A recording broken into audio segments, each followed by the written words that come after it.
Have you ever been shooting your own video for your company, product, or service and find yourself thinking, this doesn't look quite right?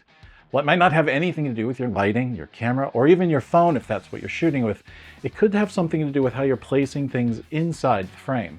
It's called framing. Hi, I'm Michael Bekemeyer with Bekemeyer Creative, and I help companies with full-service video productions. However, in this day and age, it's very simple to shoot your own high-quality content, even if you're just using your phone. So today I'm here with a helpful tip to help you make your videos and your visuals start to pop. Let's get started.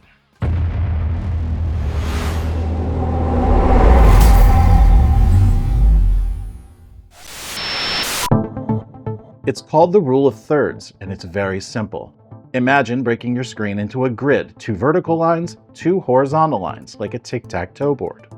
That gives you 4 intersections and 3 rows and columns. The idea is to place your subject, whether it's a person, product, or horizon line, on one of those lines or intersections. It creates balance, tension, visual interest, and leads the audience member's eye to what they're supposed to be looking at.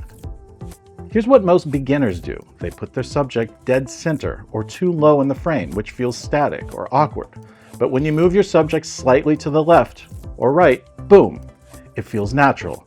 If it's a person, place their eyes on the upper third line, not in the middle of the screen. If they're looking off screen, leave space between the nose and the direction they're looking. It's called lead room, leading the eye. Of course, rules are made to be broken. Center framing can work when it's intentional for symmetry, comedy, or when you want to create tension. But if you're not sure, use the rule of thirds. It's a safe, solid foundation for quality video.